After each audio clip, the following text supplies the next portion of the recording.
Hello students, start करते हैं lecture 5 of atomic structure. तो आज के लेक्चर में हमने mainly Bohr's model of atom पढ़ना है। तो इस चैप्टर में हमने अब काफ़ी कुछ पढ़ लिया कि पहले हमने डिस्कवरी ऑफ सब एटॉमिक पार्टिकल्स देखा था और उनके बेसिस पे फिर different models of atom propose हुए थे। Thomson model of atom, Rutherford's model of atom, हर किसी की अपनी शॉर्टकमिंग थी। फिर हमें बोहर्स मॉडल ऑफ एटम की ज़रूरत पड़ी। क्यों? रदरफोर्ड्स मॉडल ऑफ एटम की जो मेन शॉर्टकमिंग थी वो क्या थी कि electrons revolve around the nucleus, और इलेक्ट्रॉन्स अगर सर्कुलर ऑर्बिट्स में रिवॉल्व करेंगे it will be N accelerated motion. तो हमने इलेक्ट्रोडायनेमिक थ्योरी के अकॉर्डिंग देखा था कि कोई भी चार्ज्ड पार्टिकल अगर एक्सेलरेटेड मोशन में रहता है इट विल लूज एनर्जी। तो इलेक्ट्रॉन को एनर्जी लूज करनी पड़ेगी, वो न्यूक्लियस के पास आता जाएगा और स्पाइरल पाथ फॉलो करता हुआ न्यूक्लियस में गिर जाना चाहिए। तो एटम एग्जिस्ट नहीं करना चाहिए, which is not the case. Atom exist करते हैं। तो रदरफोर्ड मॉडल ऑफ एटम गलत था। फिर Bohr's model of atom propose हुआ। फिर मैंने आपको एक दो दिन पहले ये एक स्लाइड दिखाई थी, लाइन स्पेक्ट्रम ऑफ गैसेस। अब ये लाइन स्पेक्ट्रम ऑफ गैसेस आप किसी भी तरीके से एक्सप्लेन नहीं कर पाओगे on the basis of Rutherford model of atom या थॉमसन मॉडल ऑफ एटम। तो इसको एक्सप्लेन करने के लिए बोहर्स मॉडल ऑफ एटम की जरूरत पड़ती है। आप देखिए इसमें हमने क्या देखा था कि व्हाइट लाइट को जब हम प्रिज्म से पास करवाते हैं, फोटोग्राफिक प्लेट पे गिराते हैं, तो हमारे पास एक कंटिन्यूस इंप्रेशन आता है। वॉयलेट भी दिखता है आपको कलर, इंडिगो भी दिखता है, ब्लू भी दिखता है, ग्रीन, येलो, ऑरेंज, रेड, सारे कलर्स दिखते हैं और ये कंटिन्यूटी में दिखते हैं आपको, ग्रेजुअली एक दूसरे में मर्ज हो रहे होते हैं। ऐसा तो नहीं है कि वॉयलेट अलग है, इंडिगो अलग है, ब्लू अलग है, नहीं, मर्ज है ना, कंटिन्यूस है।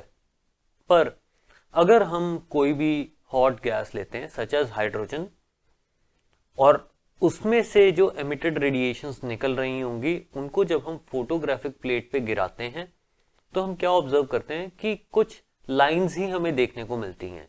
अब ये जो इंप्रेशन आया है इसको हम कंटिन्यूस स्पेक्ट्रम तो नहीं ना बोल सकते, डिस्क्रीट लाइंस हैं, तो that is why this is known as line spectrum. अब ये लाइन स्पेक्ट्रम को एक्सप्लेन करने के लिए फिर बोहर ने अपना मॉडल ऑफ एटम प्रपोज किया, जो हमने आज की क्लास में पढ़ना है और नेक्स्ट क्लास में भी पॉसिबली ये एक्सटेंड होगा टॉपिक। प्रैक्टिस क्वेश्चंस वगैरह देखेंगे क्योंकि ये हाईली इंपॉर्टेंट है।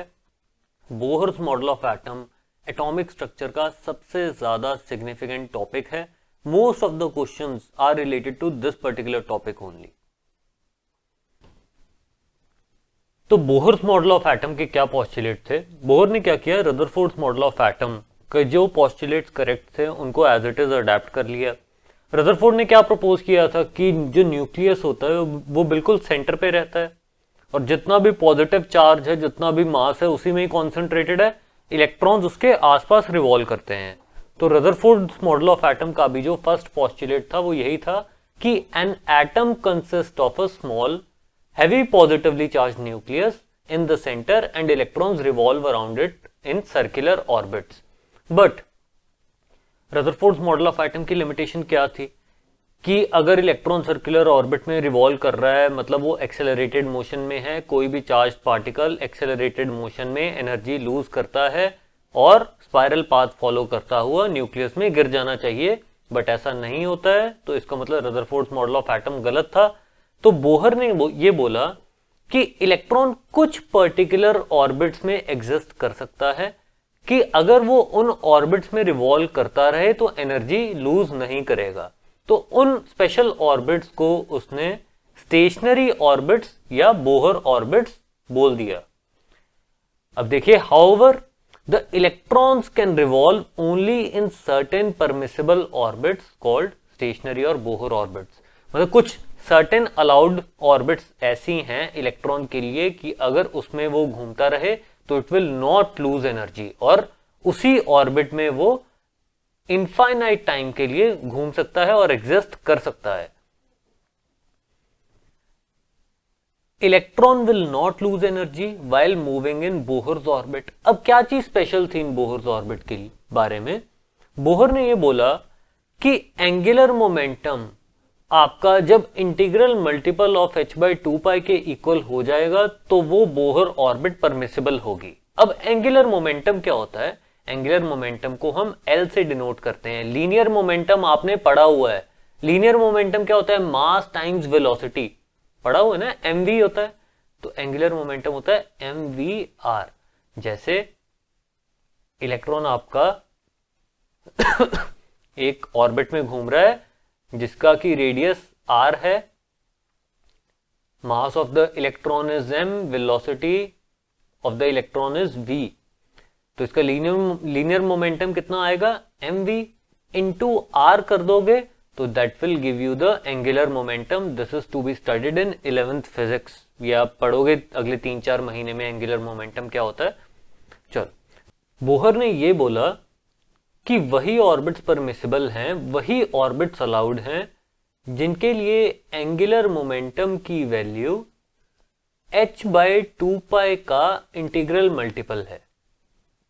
मतलब mvr की वैल्यू या तो h/2π हो सकती है, या h/2π इंटू 2 हो सकती है, या h/2π इंटू 3 हो सकती है। तो आप n की वैल्यू वेरी करते जाओ तो डिफरेंट रेडियस आपको मिलते जाएंगे। जब आप n की वैल्यू 1 डालोगे तो रेडियस की कुछ वैल्यू आएगी, तो that will correspond to the radius of the first Bohr orbit. n की वैल्यू 2 डालोगे तो आपके पास r की वैल्यू डिफरेंट आएगी, तो let's say that is r2, that will give you the orbit second radius of the second Bohr's orbit. n की value 3 डालोगे तो थर्ड ऑर्बिट का आपके पास रेडियस आ जाएगा, एंड सो ऑन। अब जो इलेक्ट्रॉन है वो या तो फर्स्ट बोहर ऑर्बिट में एग्जिस्ट करेगा, या सेकेंड बोहर ऑर्बिट में करेगा, या थर्ड बोहर ऑर्बिट में करेगा। ऐसा कभी भी नहीं हो सकता कि वो बीच में कहीं ऐसे घूम रहा है। This is not allowed. ये बोहर ऑर्बिट की स्पेशलिटी क्या है कि इलेक्ट्रॉन जब तक इनमें है तब तक वो एनर्जी लूज नहीं करेगा, मतलब स्टेबल रहेगा इसी सिस्टम में। तो इसलिए इनको स्टेशनरी ऑर्बिट भी कहा जाता है। और इन ऑर्बिट्स के लिए एंगुलर मोमेंटम की वैल्यू h/2π का इंटीग्रल मल्टीपल आनी चाहिए। अब डिफरेंट ऑर्बिट्स के डिफरेंट एनर्जी लेवल्स रहते हैं। जो ऑर्बिट्स न्यूक्लियस के सबसे ज्यादा पास होती हैं उनकी एनर्जी कम होती है। जैसे जैसे आप न्यूक्लियस से दूर मूव करते जाओगे energy will keep on increasing, energy बढ़ती जाएगी। अगर इलेक्ट्रॉन सबसे पास वाली ऑर्बिट में है, फर्स्ट बोहर ऑर्बिट में है, तो हम उस ऑर्बिट को ग्राउंड स्टेट बोलते हैं। The electrons in an atom present in their lowest energy state is known as normal और ग्राउंड स्टेट। तो ग्राउंड स्टेट बोला जाता है कि जब इलेक्ट्रॉन्स अपने लोएस्ट पॉसिबल एनर्जी स्टेट में होते हैं, they may go to higher energy states also. अब ये देखिए, जो ऑर्बिट सबसे ज्यादा पास है उसकी एनर्जी कम है, जो दूर है उसकी एनर्जी ज्यादा है। तो this will be a lower energy level, this will be a higher energy level, और इसका एनर्जी लेवल और ज्यादा होगा। इसको याद रखने के लिए आप इस तरीके से सोच सकते हैं कि whenever the forces are attractive, थोड़ी सी जगह बना लूं,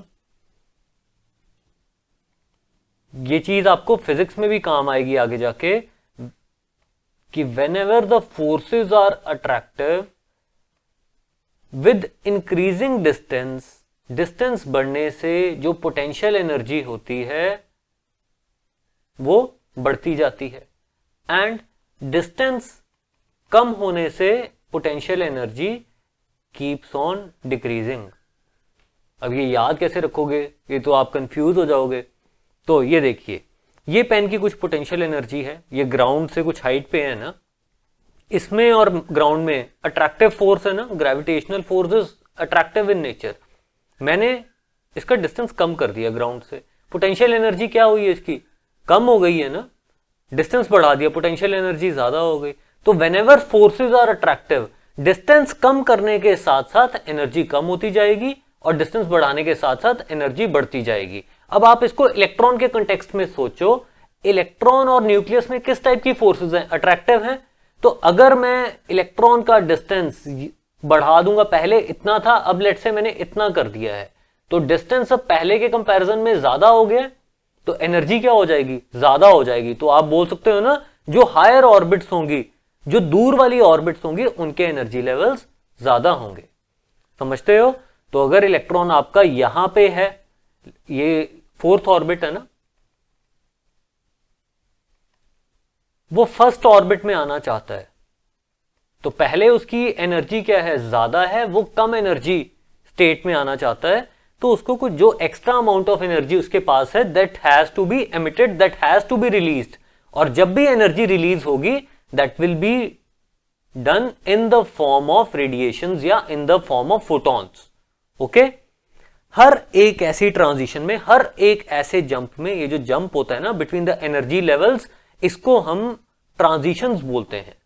जब भी इलेक्ट्रॉन एक ऑर्बिट या एक एनर्जी लेवल से दूसरे एनर्जी लेवल में आएगा तो वो कुछ फोटोन एमिट करेगा या एब्जॉर्ब करेगा। अब यहां पे क्या हो रहा है, ये एक हायर एनर्जी लेवल से एक लोअर एनर्जी लेवल में आ रहा है, तो it has to emit some energy in the form of photon. Clear है? सिमिलरली अगर ये फर्स्ट ऑर्बिट से फोर्थ ऑर्बिट में जाना चाहता था तो अपने आप से तो जा नहीं पाएगा, इसका अभी एनर्जी कम है, इसकी एनर्जी स्टेट कम है, ये ज्यादा एनर्जी में जाना चाहता है, तो इसको कोई फोटोन एब्जॉर्ब करना पड़ेगा, आपको बाहर से कोई रेडिएशन डालनी पड़ेगी सच दैट कि उसका जो फोटोन हो उसके पास इतनी एनर्जी हो कि वो इस इलेक्ट्रॉन को यहां से उठा के फोर्थ ऑर्बिट में डाल पाए। ठीक है, ये थोड़ी सी फीलिंग आपको आ गई है इस चीज की। ये सारे मैथमेटिकल रिलेशंस हम डिराइव करेंगे। रेडियस ऑफ बोहर ऑर्बिट कितना है, कि कौन कौन सी बोहर ऑर्बिट पे इलेक्ट्रॉन एग्जिस्ट कर सकता है, कितनी दूरी पे रह सकता है, किस एनर्जी स्टेट में रहेगा, कितनी वेलोसिटी के साथ घूमेगा, टाइम पीरियड कितना आएगा एक उसको रेवोल्यूशन कंप्लीट करने के लिए, फ्रीक्वेंसी क्या आएगी, सब कुछ, फोटोन जो एमिट करेगा वो कितनी एनर्जी का होगा, मतलब ओवरऑल तसल्ली हो जानी है आपकी। तो अभी देखते हैं, तो next point, energy is absorbed और emitted only when electron jumps from one orbit to other. सत्य वचन, बिल्कुल ठीक है ना ये। जब भी इलेक्ट्रॉन किसी एक ऑर्बिट से दूसरी ऑर्बिट में जाएगा तो वो कुछ एनर्जी एब्जॉर्ब करेगा या एमिट करेगा, डिपेंडिंग ऑन हायर से लोअर में आ रहा है, हायर से लोअर में आ रहा है तो it will lose energy, lower से हायर में जा रहा है तो इट विल एब्जॉर्ब एनर्जी।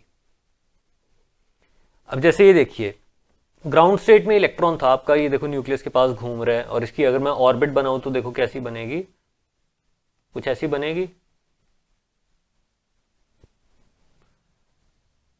अब मैंने क्या किया, मैंने एक फोटोन डाला, ये रहा आपका फोटोन, इलेक्ट्रॉन ने फोटोन एब्जॉर्ब किया और ये हायर एनर्जी स्टेट में चला गया, दूर चला गया ना न्यूक्लियस से। अब इसकी ऑर्बिट क्या हो गई, ये हो गई। यही अगर ये इलेक्ट्रॉन फोटोन रिलीज कर दे तो it will return back to the ground state. तो जो फर्स्ट ऑर्बिट है वो मेरी क्या हो गई, ग्राउंड स्टेट हो गई।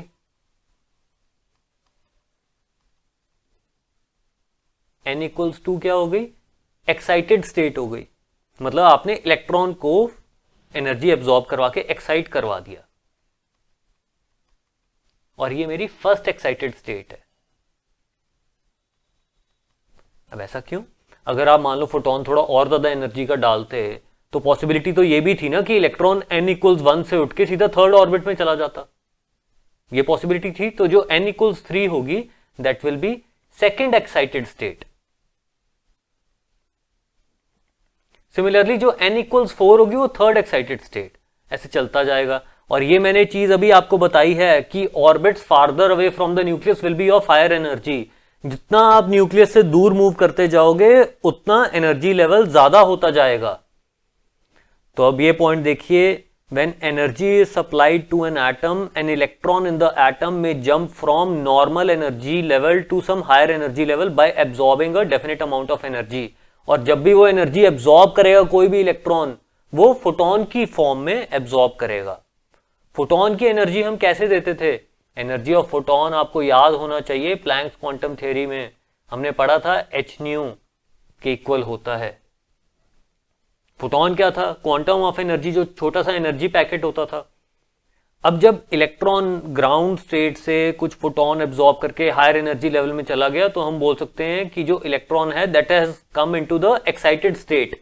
तो n इक्वल्स 1 से n इक्वल्स 2 में अगर जा रहा है, फर्स्ट से सेकंड ऑर्बिट में जा रहा है, तो मतलब फर्स्ट एक्साइटेड स्टेट में जा रहा है। अगर फर्स्ट से वो सीधा थर्ड में चला जाता तो वो सेकंड एक्साइटेड स्टेट होती, n इक्वल्स 1 से n इक्वल्स 4 में जाता, फर्स्ट से सीधा चौथी ऑर्बिट में अगर जंप करता bye absorbing the photon of sufficient energy तो n इक्वल्स 4 आपकी थर्ड एक्साइटेड स्टेट होती एंड सो ऑन। क्लियर है? फिर नेक्स्ट पॉइंट देखिए, the amount of energy emitted और एब्जॉर्ब्ड, कितनी एनर्जी वो एमिट करेगा, कितनी एब्जॉर्ब करेगा, वो आप कैसे डिटरमिन करोगे? यहां पे कुछ उसका एनर्जी लेवल है, लेट्स से E1 है, बाद में उसका एनर्जी लेवल कितना हो गया, E2 हो गया। आप इतना समझते हो ना कि दूर वाली ऑर्बिट का एनर्जी लेवल ज्यादा है तो E2 is greater than E1। पहले इलेक्ट्रॉन की एनर्जी कम थी, अब ज्यादा हो गई है। अब जितनी अमाउंट से ज्यादा हुई है उतनी एनर्जी का फोटोन आपको डालना पड़ेगा। ठीक है, the amount of energy emitted और absorbed is given by the difference of the two energy levels involved. Simple है ये चीज। ये सारे आप नोट्स बनाते जाओगे प्रॉपरली, ये सारे पॉस्टुलेट्स आपने लिखने हैं, ये सारे पॉइंट्स आपने लिखने हैं। अभी तो हम सिर्फ कंसेप्ट डिस्कस कर रहे हैं ना बोहर्स मॉडल ऑफ एटम का। अभी आगे चल के हम बहुत सारी डेरिवेशंस करेंगे, किस किस की, radius, nucleus, radius of Bohr's orbit, energy of Bohr's orbit and velocity of Bohr's orbit.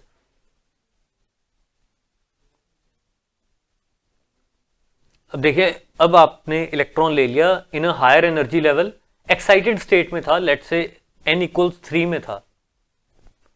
अब वो n इक्वल्स 2 में आना चाहता है तो it wants to go from a higher energy level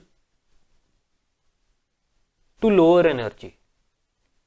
पहले एनर्जी ज्यादा थी, अब एनर्जी वो कम करना चाह रहा है तो it has to release some extra energy, और वो एनर्जी रिलीज करेगा in the form of photon.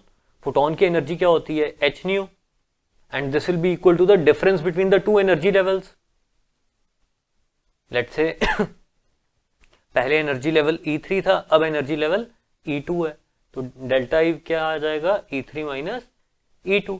इतनी एनर्जी का फोटोन निकल जाएगा। तो energy is always emitted in the form of photons, absorb भी फोटॉन्स की फॉर्म में ही होगी, और electrons orbit around the nucleus in circular paths of fixed energy और एनर्जी लेवल्स। हर एक ऑर्बिट का अपना एक एनर्जी लेवल होता है। तो बोहर ने ये स्टेट किया कि energy of the electron is quantized in an atom. मतलब एनर्जी ऑफ इलेक्ट्रॉन फिक्स्ड होती है, यहां पे एनर्जी लेवल उसका E1 है, यहां पे उसका एनर्जी लेवल E2 है। लेट्स से यहां पे एनर्जी लेवल हम आगे देखेंगे -13.6 इलेक्ट्रॉन वोल्ट आता है फॉर फर्स्ट बोहर्स ऑर्बिट, अगले वाला -3.4 इलेक्ट्रॉन वोल्ट आता है। तो इलेक्ट्रॉन की एनर्जी हाइड्रोजन एटम में या तो इतनी हो सकती है या तो इतनी हो सकती है, बीच में कुछ नहीं हो सकती। ऐसे नहीं हो सकता कि उसकी 9 इलेक्ट्रॉन वोल्ट एनर्जी है, दिस इज नॉट पॉसिबल। तो energy of the electron in an atom is quantized, मतलब सर्टेन डिस्क्रीट वैल्यूज वो ले सकती है। ठीक है, ये अभी आगे जाके आपको समझ में आ जाएगा कि ये वैल्यूज कैसे आई हैं और कहां से आई हैं। नेक्स्ट पॉइंट देखिए, एनर्जी इज एमिटेड और absorbed by the electron only when the electron goes from one allowed energy level to another. ये अभी हमने डिस्कस किया है कि इलेक्ट्रॉन की एनर्जी तभी चेंज होगी जब तक तो वो एक स्टेशनरी ऑर्बिट में घूम रहा है, तब तक उसकी एनर्जी फिक्स्ड है, ना वो एनर्जी लूज कर रहा है ना वो एनर्जी एमिट कर रहा है। हाँ, अगर वो हायर एनर्जी लेवल में है, it can come into a lower energy level by releasing a photon जिसकी की एनर्जी बराबर हो, that should be equal to the difference between the two energy levels. Okay, अगर ग्राउंड स्टेट में है तो वो हायर एनर्जी लेवल में तभी जाएगा अगर आप उस पर sufficient amount of sufficient energy का फोटोन डालोगे। तो ये जो n है ये ऑर्बिट का नंबर भी अभी आप समझ सकते हो, इसको हम आगे जाके प्रिंसिपल क्वांटम नंबर भी बोलेंगे इन क्वांटम मैकेनिकल मॉडल, पर वो बाद की बात है। अब देखिए, बोहर्स ऑर्बिट में मैक्सिमम कितने नंबर ऑफ इलेक्ट्रॉन्स रह सकते हैं। तो maximum number of electrons that can stay in an orbit that can be accommodated in an orbit that would be 2n square where n is the number of the orbit। अब जैसे n जब 1 है तो ये 2n square की value कितनी हो जाएगी, 2 हो जाएगी। जब n की वैल्यू 2 है, मतलब सेकेंड ऑर्बिट में n की वैल्यू 2 डालो तो कितना आ जाएगा, 8 आ जाएगा। n इक्वल्स 3 है तो कितना आ जाएगा, 18 आ जाएगा। तो first shell can accommodate 2 electron, second shell can accommodate 8 electrons, third shell can accommodate 18 electrons. Junior classes में भी पढ़ा था, ठीक है। अब बोहर के पोस्टुलेट्स मेनली क्या क्या थे हम पढ़ चुके हैं, जस्ट एक क्विक रिवीजन करते हैं। तो बोहर ने क्या किया, रदरफोर्ड मॉडल के जो की एस्पेक्ट्स थे उनको रिटेन कर लिया। न्यूक्लियस रहता है, इलेक्ट्रॉन रिवॉल्व करता है, बट इलेक्ट्रॉन ऐसा नहीं है कि किसी भी रेडियस पे रह सकता है, वो कुछ स्पेशल ऑर्बिट्स में रहता है जिनको कि उसने स्टेशनरी ऑर्बिट्स बोल दिया। और स्टेशनरी ऑर्बिट्स के बारे में क्या चीज स्पेशल थी, इनके लिए जो एंगुलर मोमेंटम की वैल्यू आनी चाहिए वो h/2π का इंटीग्रल मल्टीपल होना चाहिए। और कोई भी इलेक्ट्रॉन जब तक एक स्टेशनरी ऑर्बिट में है तब तक उसकी एनर्जी फिक्स्ड है। तो वो अगर किसी और स्टेशनरी ऑर्बिट में जाता है तो it has to absorb energy और emit energy in the form of photons, और फोटॉन की जो एनर्जी होगी that will be equal to the difference between the two energy levels involved. Simple है। ये मेन पोस्टुलेट्स है रदरफोर्ड के, sorry Bohr's के। अब इन पोस्टुलेट्स के बेसिस पे हमने वेलोसिटी ऑफ इलेक्ट्रॉन निकालना है, रेडियस ऑफ ऑर्बिट्स निकालना है और energy of electron in Bohr's orbit निकालना है। तो हौसले अपने बुलंद कर लो, क्योंकि ये एक्सप्रेशंस कुछ ऐसे आने वाले हैं, डरना नहीं है, सारे लॉजिकल हैं, बहुत डिटेल्ड वे में बताए जाएंगे। थोड़ा सा दिमाग खोल के बैठना है आप लोगों ने। अभी तक मैंने जितना भी आपको बताया ना, जितना भी बोहर्स मॉडल ऑफ एटम का मैंने आपको कंसेप्ट बताया है वो आपने समझना है, अननेसेसरली उसको रीजन नहीं करना। जितने भी मैंने पॉइंट्स आपको बताए हैं उतने पॉइंट्स आपने दिमाग में रखने हैं। जितना लॉजिक आपको मैंने बताया है उतना लॉजिक आपने एब्जॉर्ब करना है, ना उससे कम ना उससे ज्यादा, ठीक है। डाउट सेशन में ऐसे परेशान नहीं होना कि सर ये Bohr's postulate of angular momentum, MVR, NH/2π कैसे आया। ये हम आगे जाके बोहर्स मॉडल ऑफ एटम जब कर लेंगे उसके बाद एक डी ब्रोगलीज कंसेप्ट आएगा, उसमें देखेंगे कैसे आया, ठीक है। और भी अगर कोई भी डाउट होगा, कंसेप्चुअल डाउट होगा, तो वो इररिलेवेंट ही होगा, क्योंकि जितनी भी रेलेवेंट चीजें that have already been discuss. तो अब हमने ये सारी डेरिवेशंस करनी है, तो इसके लिए मेरे को थोड़ा सा सेटअप चेंज करना पड़ेगा इसका, तो उसके लिए 2 मिनट दो मेरे को। अब हम सबसे पहले कैलकुलेट करेंगे रेडियस ऑफ बोहर्स ऑर्बिट। हम एज्यूम कर लेते हैं कि हमारा जो इलेक्ट्रॉन है वो रिवॉल्व कर रहा है in this orbit which is at a distance r from the nucleus with a velocity v।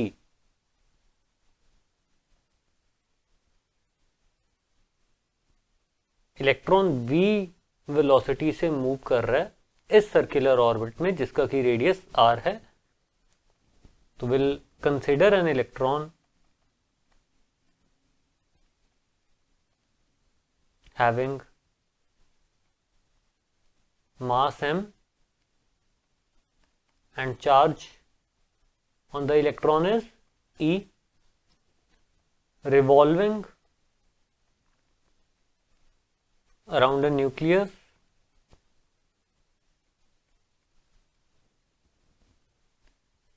at a radius r, and the nuclear charge on the nucleus is Z। देखिए जो भी हम derivation करेंगे Bohr's orbit के radius निकालेंगे या energy levels निकालेंगे, this will be done only for single electron species. सिर्फ उनके लिए ही हम डेरिवेशन कर पाएंगे जिनके पास एक ही इलेक्ट्रॉन रहता है, जैसे हाइड्रोजन एटम है या He पॉजिटिव आयन है। आप खुद सोचिए हीलियम के पास कितने इलेक्ट्रॉन्स होते हैं, 2 होते हैं ना, तो एक इलेक्ट्रॉन हमने निकाल दिया तो He पॉजिटिव में कितने इलेक्ट्रॉन्स बचेंगे, सिर्फ एक ही इलेक्ट्रॉन बचेगा। तो this is also a single electron species. तो ये जो बोहर्स मॉडल ऑफ एटम है ये हाइड्रोजन एटम के लिए वैलिड है या He पॉजिटिव के लिए वैलिड है या लिथियम 2 पॉजिटिव के लिए भी वैलिड है, बेसिकली जिनके पास भी एक ही इलेक्ट्रॉन होगा। या beryllium 3 positive ion and so on. अब आप देखिए, आपने एक इलेक्ट्रॉन को एज्यूम किया है जिसका मास m है, चार्ज E है, वो रिवॉल्व कर रहा है around the nucleus in a circular orbit जिसका की रेडियस r है, स्पीड इज v, और nuclear charge on the nucleus is z। तो आप देखिए इसके लिए z कितना होगा, z बेसिकली इनका एटॉमिक नंबर बन जाएगा। हाइड्रोजन के लिए कितना आएगा, z 1 आएगा। हीलियम के लिए z कितना आएगा, 2 आएगा। हीलियम के न्यूक्लियस में 2 प्रोटॉन्स होंगे ना, तो उस पर चार्ज कितना आ जाएगा, 2e। लिथियम का एटॉमिक नंबर कितना होता है, 3 होता है। तो लिथियम में कितने प्रोटॉन्स होंगे, 3 प्रोटॉन्स होंगे। कितना न्यूक्लियर चार्ज आएगा, 3e।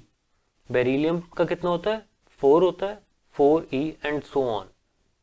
अब देखिए, nucleus is positively charge, electron is negatively charge, तो इन दोनों में अट्रैक्टिव फोर्स होगी, इलेक्ट्रोस्टैटिक फोर्स ऑफ अट्रैक्शन होगी। इस इलेक्ट्रॉन पे इलेक्ट्रोस्टैटिक फोर्स अंदर की तरफ लग रही होगी, Fe से डिनोट करता हूं उसको मैं। अब देखिए, कोई भी ऑब्जेक्ट जो सर्कुलर मोशन में होता है तो वो एक रेडियली आउटवर्ड फोर्स एक्सपीरियंस करता है, जिसको कि आप सेंट्रीफ्यूगल फोर्स बोलते हो। या आप लोगों ने शायद पहले भी पढ़ा होगा, नहीं पढ़ा होगा तो आपने रियल लाइफ में एक्सपीरियंस किया होगा। जब आप किसी भी सर्कुलर ट्रैक पे लेट से कार चलाते हो या राउंड अबाउट पे कार चलाते हो, आप इस स्पीड पे अगर किसी स्पीड पे मूव कर रहे हो तो you will experience radially outward force. बाहर की तरफ आपको फोर्स लगती है, बहुत तेज गाड़ी जब आप राउंड अबाउट से निकालते हो तो बाहर की तरफ आपको फोर्स लगती है, वो सेंट्रीफ्यूगल फोर्स होती है। और सेंट्रीफ्यूगल फोर्स का जो मैग्नीट्यूड होता है दैट इज mv²/r। तो अब देखिए, इलेक्ट्रॉन ऐसे रिवॉल्व कर रहा है न्यूक्लियस में, तो उस पे भी एक रेडियली आउटवर्ड फोर्स लगेगी, जिसको कि हम क्या बोलेंगे, सेंट्रीफ्यूगल फोर्स Fc। ओके, तो अब देखिए, अगर तो इलेक्ट्रॉन इसी ऑर्बिट में रह रहा है, कहीं और जा नहीं रहा, तो ये दोनों फोर्सेस बैलेंस आउट करनी चाहिए ना। क्योंकि अगर इलेक्ट्रोस्टैटिक फोर्स ज्यादा होगी तो इलेक्ट्रॉन क्या होगा, इवेंचुअली न्यूक्लियस के पास आ जाएगा। और अगर सेंट्रीफ्यूगल फोर्स ज्यादा होगी वो तो बाहर निकल जाएगा न्यूक्लियस के इन्फ्लुएंस से। तो electrostatic force of attraction and the centrifugal force, ये दोनों इक्वल होनी चाहिए, इन दोनों का मैग्नीट्यूड इक्वल आना चाहिए।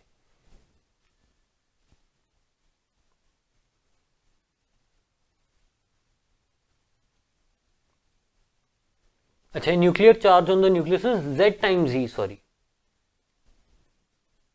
तो देखिए, the electron experiences two types of forces, one is electrostatic force and the second one is centrifugal force. तो सबसे पहले हम इलेक्ट्रोस्टैटिक फोर्स का मैग्नीट्यूड निकालते हैं। The electrostatic force is Fe, और इसका मैग्नीट्यूड क्या आता है, ये शायद एक्सप्रेशन आपने जूनियर क्लासेस में पढ़ा होगा। अगर नहीं पढ़ा हुआ तो आपने ग्रेविटेशनल फोर्स का तो पक्का पढ़ा होगा। ग्रेविटेशनल फोर्स का एक्सप्रेशन क्या आता है, gravitational constant into the product of two masses upon r²। ये तो पढ़ा हुआ है।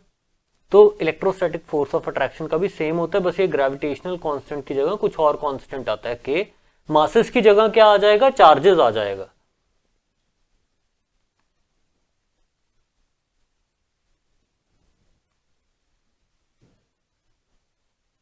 तो आप ये देखिए, Q1 is the charge on nucleus, जो कि कितना है, Ze, और Q2 is the charge on electron, वो कितना है, E।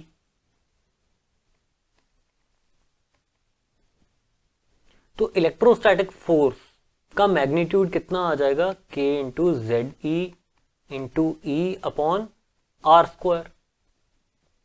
तो हम ये लिख सकते हैं KZE²/r²। ये हमारा इलेक्ट्रोस्टैटिक फोर्स का एक्सप्रेशन आया है। दूसरी टाइप की फोर्स कौन सी लग रही है, दैट इज सेंट्रीफ्यूगल फोर्स।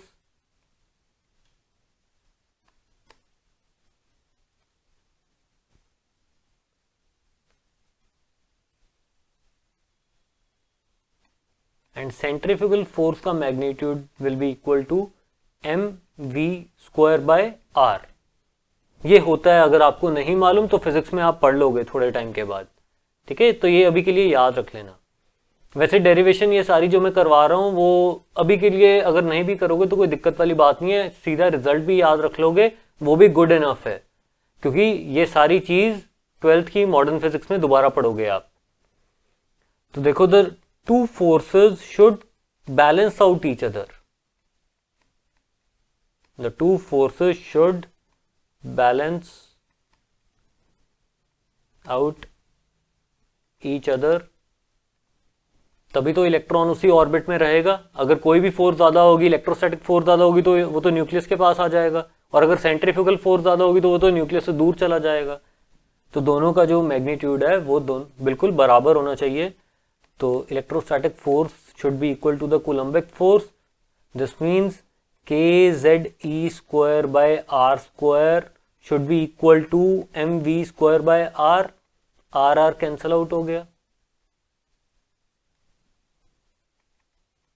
तो आप ये बोल सकते हो m v square equals k z e square by r. तो ये हमारी एक फर्स्ट इक्वेशन आ गई। अब देखिए इसमें क्या क्या कांस्टेंट है, क्या क्या चीजें कांस्टेंट है। m is the mass of electron, that is constant. v क्या है, v is the speed at which the electron is revolving, वो भी हमें पता नहीं है, वो भी हम कैलकुलेट करेंगे। k इज सम कांस्टेंट, इसकी वैल्यू मैं बताऊंगा। z भी कांस्टेंट है। z क्या है बेसिकली कि कितने नंबर ऑफ प्रोटॉन्स हैं आपके न्यूक्लियस में, तो this is also constant, this will be given basically. और e क्या है, e is the charge on electron, this is also constant. तो r और v बेसिकली आपके पास दो वेरिएबल्स हैं। जब भी आपके पास 2 या 3 वेरिएबल्स हो, जितने वेरिएबल्स होंगे उतनी आपको इक्वेशंस चाहिए रहती हैं उसको सॉल्व करने के लिए। अगर लेट्स से x और y वेरिएबल है तो आपको 2 इक्वेशन चाहिए x और y की वैल्यू निकालने के लिए। अगर x y z 3 वेरिएबल है तो x y z को सॉल्व करने के लिए आपको 3 इंडिपेंडेंट इक्वेशंस चाहिए होती हैं। ओके, तो एक इक्वेशन तो हमने निकाल ली, किस तरीके से फोर्सेस को बैलेंस आउट करवा लिया। अब दूसरी इक्वेशन हम कहां से लाएंगे, दूसरी इक्वेशन आएगी Bohr's postulate of angular momentum से।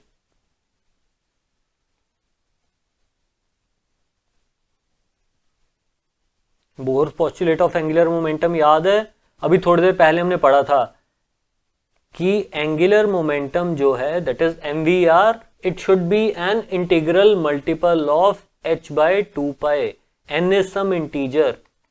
तो एंगुलर मोमेंटम की वैल्यू h बाय 2 पाई का इंटीग्रल मल्टीपल आना चाहिए। तो ये मेरी एक सेकेंड इक्वेशन है। तो हम इन दोनों इक्वेशंस को यूज करेंगे, थोड़ा सा मैनिपुलेट कर लेते हैं। v की वैल्यू हम निकाल लेते हैं यहां से, कितनी आ जाएगी, NH 2 पाई mr। ये v की वैल्यू आई, ये v की वैल्यू आप इधर सब्स्टिट्यूट कर सकते हो।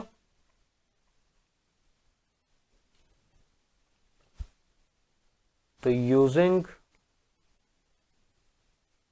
2 in 1,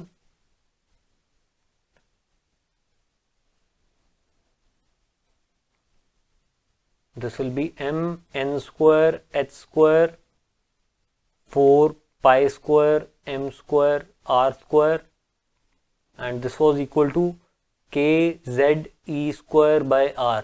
देखो क्या क्या चीजें कैंसल आउट हो रही हैं इसमें, m इसके साथ कैंसल आउट हो रहा है, और कुछ कैंसल आउट हो रहा है, r इसके साथ कैंसल आउट हो रहा है।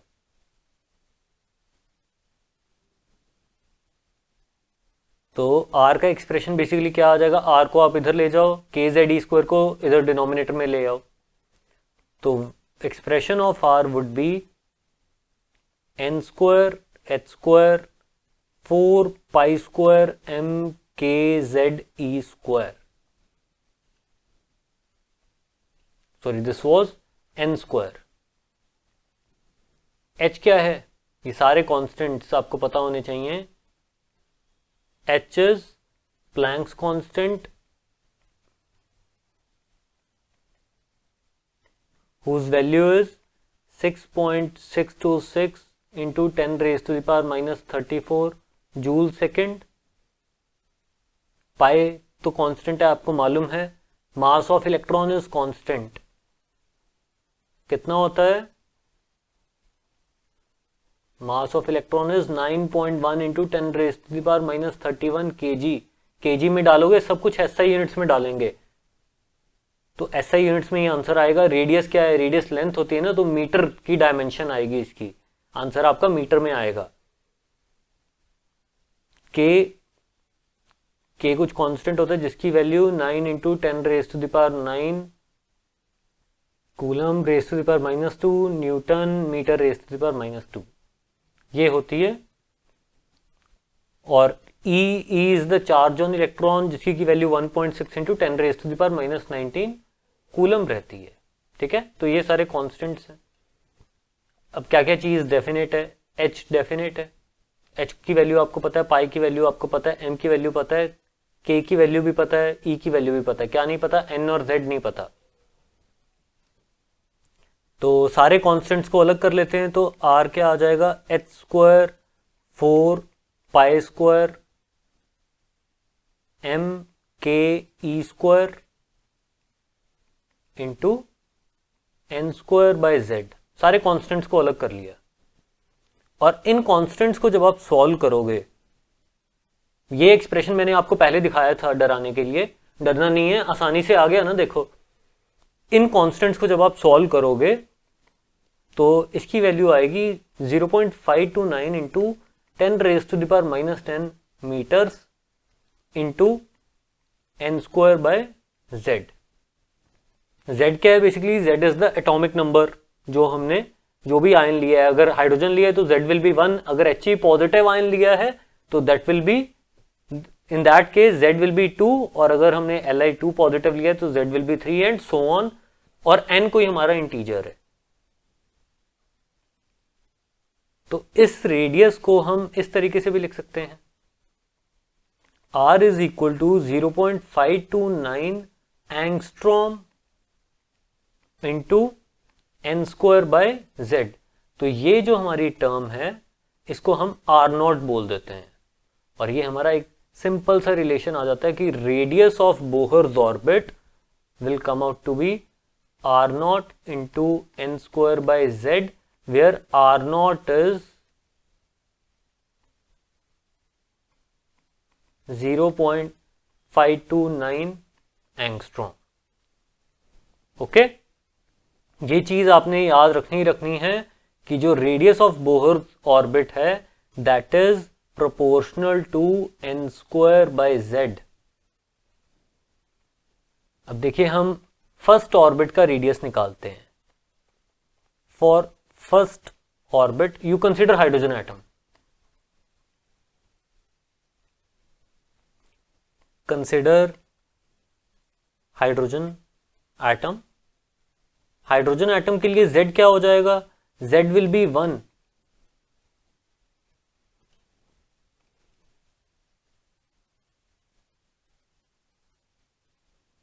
तो फर्स्ट ऑर्बिट का रेडियस निकालते हैं इसके लिए।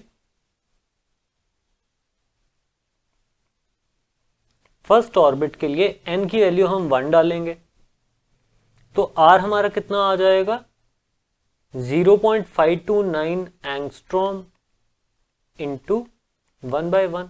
तो फर्स्ट बोहर्स ऑर्बिट का रेडियस कितना आ गया? सिंपली 0.529 एंगस्ट्रॉम आ गया। This is the radius of the first Bohr's orbit of hydrogen.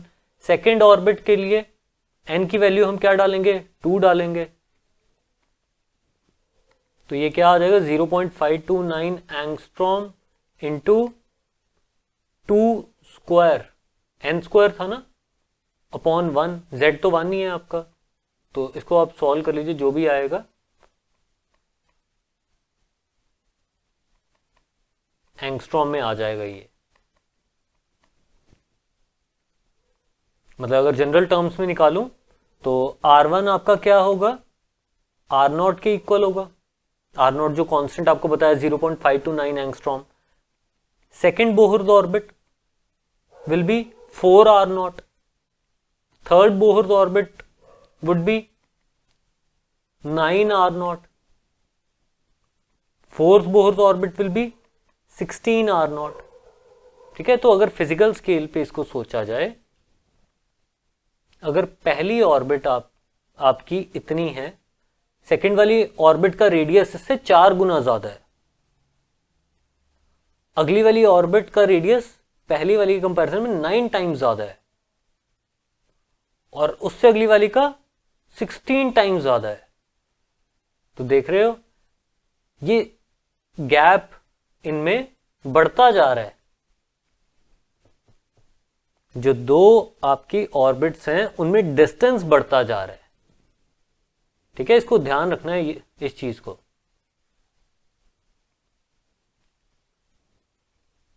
ये फॉलो किया है, ये कहां से आया है? This has come from this कि radius is equal to r not into n square by z. Z 1 था क्योंकि हाइड्रोजन एटम लिया है हमने।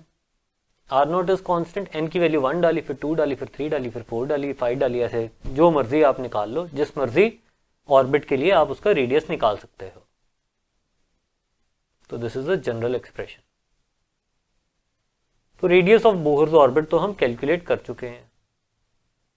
ये एक्सप्रेशन आया था, कितना अच्छा एक्सप्रेशन है। और इसको हमने थोड़ा सा सिंप्लीफाई कर लिया क्योंकि इसको याद करना मुश्किल हो जाता है। तो हमने अब वेलोसिटी निकालनी है। तो वेलोसिटी के लिए अब क्या किया जाए? पहले तो हम इस एक्सप्रेशन को कॉपी कर लेते हैं, जो कि मैं कर सकता हूं, आप नहीं कर सकते। अपनी नोटबुक पे आपको दोबारा से लिखना पड़ेगा। वेलोसिटी को हमने रेडियस की टर्म्स में निकाला था कहीं पे। ये देखो, ये एक्सप्रेशन था, Bohr's postulate of angular momentum से आया था। तो इसको भी कॉपी कर लेते हैं।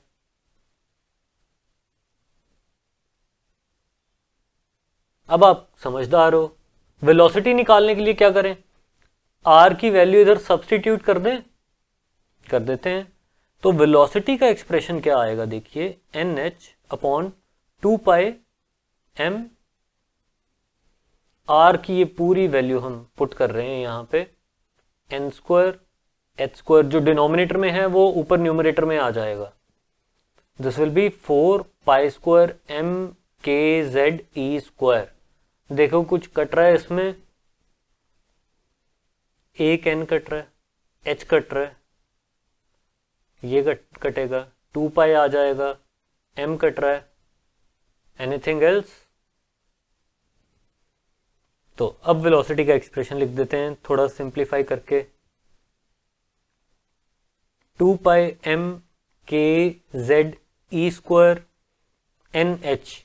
अब इसमें देखिए क्या क्या चीजें बिल्कुल कांस्टेंट है। 2 कांस्टेंट है, पाई कांस्टेंट है, मास ऑफ इलेक्ट्रॉन कांस्टेंट है, के कांस्टेंट है, जेड वेरी कर सकता है, हाइड्रोजन के लिए अलग होगा, एच ई पॉजिटिव के लिए अलग होगा, and so on.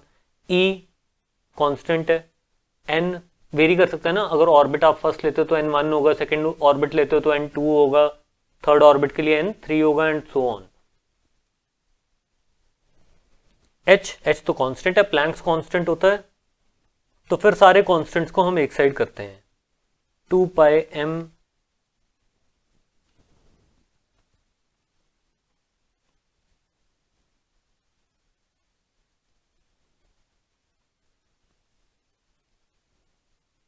To pi M के ई स्क्वायर अपॉन एच, ये सारे कांस्टेंट्स हैं, इनटू जेड कर दो अपॉन एन। ये आ जाएगा आपका वेलोसिटी का एक्सप्रेशन। अब इसको अगर आप सॉल्व करोगे तो this will come out to be 2.18 into 10 raise to the power 6 metres per second. अब ये मेरे पे रिलाय मत करना, ये आप खुद सॉल्व करके देखना। कैलकुलेटर सबके पास होगा, कॉन्स्टेंट्स की वैल्यू मैंने आपको बता दी है। टाइम आपके पास पूरा होता है दिन में आजकल, करने के लिए कुछ ज्यादा है नहीं, लॉकडाउन है, घर से बाहर आप निकल नहीं सकते, तो फ्री टाइम में बैठ के सारे कॉन्स्टेंट्स की वैल्यू पुट करना और देखना इतना ही आना चाहिए। तो वेलोसिटी ऑफ इलेक्ट्रॉन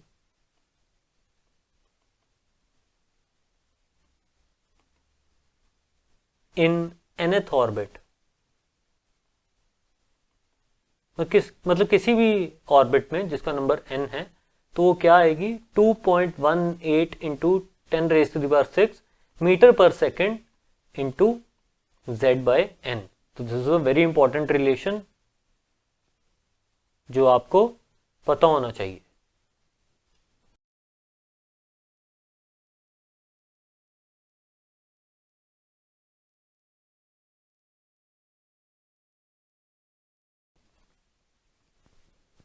तो velocity of electron is directly proportional to z/n। Radius of Bohr's orbit जो हमने देखा था that is directly proportional to n²/z। तो ये दोनों रिलेशन अभी के लिए आपने याद रखने हैं। अब इसके बाद जो चीज आती है that is energy of electron in nth orbit, जो कि हम अभी नहीं करेंगे। आज के लिए इतना ही है, इतना ही आप एब्जॉर्ब कर लो। मैं तो कहूंगा दोबारा से सारा एक बार खुद से डिराइव करके देख लो। अगर डिराइव नहीं भी करना चाहते तो ये एक एक्सप्रेशन बहुत ज्यादा इंपॉर्टेंट है। और दूसरा एक्सप्रेशन कौन सा था जो हमने रेडियस कैलकुलेट किया था, रेडियस ऑफ बोहर्स ऑर्बिट किसी भी nth ऑर्बिट के लिए जो रेडियस आता था that was 0.529 angstrom into n²/z। तो ये दो एक्सप्रेशंस आपको पता होने चाहिए एट ऑल टाइम्स। तो आज के लिए इतना ही है। Thank you.